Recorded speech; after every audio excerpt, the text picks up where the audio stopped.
Soal-soal kayak gini tuh sering muncul di seleksi CPNS, kedinasan, bahkan TNI Polri. Ini adalah tipe soal sinonim dan antonim. Dan sekarang kita bakal bedah materi pembelajarannya.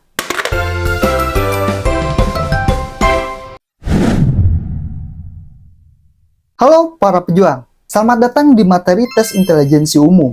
Di video sebelumnya, kita udah ngebahas tuntas semua materi tentang tes wawasan kebangsaan. Nah, disarankan nih, kalau kalian benar-benar pengen ngeraih cita-cita yang sekarang lagi diimpikan, tonton semua video di playlist materi dan playlist bahas soal. Karena bukan cuma pengetahuannya aja, di sana terdapat tips dan trik yang bisa membuat kalian mudah naklukin soal seleksi. Jadi jangan malas buat nonton ya. Oke, kita langsung masuk pada materi terkait sinonim dan antonim. Yang belum tahu, sinonim itu adalah persamaan kata, sedangkan antonim adalah lawan kata atau kebalikan dari kata tersebut.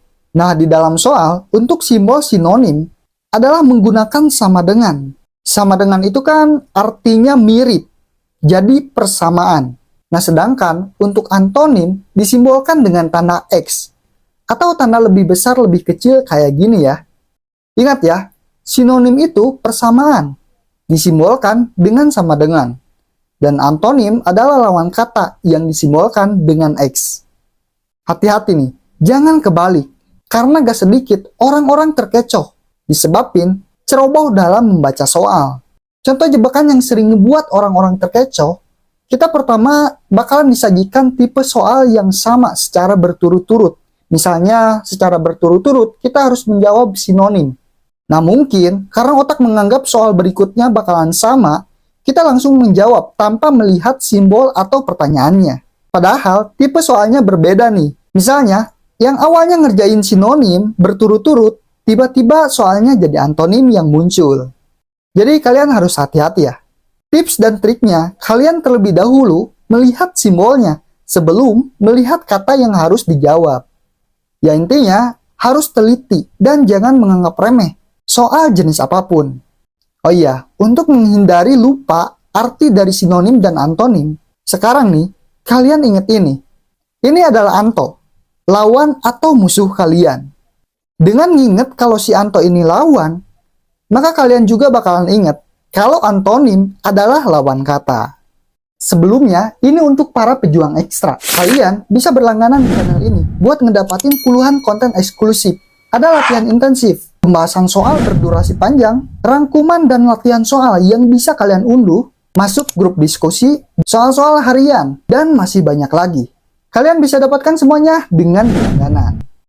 Nah pejuang, untuk menguasain tipe soal antonim dan sinonim, selain teliti dan cermat dalam membaca soal, yang perlu kalian asah adalah perbanyak pengetahuan kosakata. Kalian harus cari tahu sebanyak mungkin kata-kata yang cukup asing buat kalian, yang tentunya bersumber dari KBBI, atau dapat dipertanggungjawabkan kata tersebut terdaftar dalam Kamus Besar Bahasa Indonesia. Kenapa kita harus memperbanyak kosakata? Karena soal sinonim dan antonim ini gak semudah yang dibayangkan.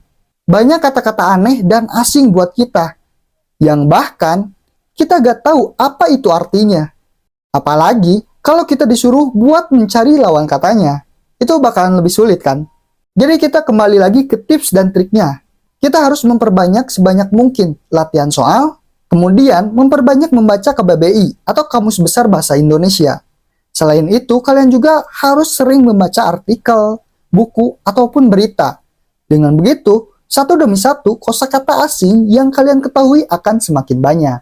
Oke, jadi itu ya, materi dasar tentang tes intelijensi umum, verba, antonim, dan sinonim. Kalian bisa lanjut ke materi berikutnya tentang analogi, atau mempelajari pembahasan soal sinonim antonim terlebih dahulu juga boleh. Terserah kalian, yang penting jangan malas buat nonton videonya. Ketikkan harapan kalian di komentar di setiap video yang udah ditonton. Kita bakalan aminkan sama-sama, karena ucapan atau ketikan adalah doa. Kalau konsisten, doa itu pasti bakalan terkabul. Oke, see you next video.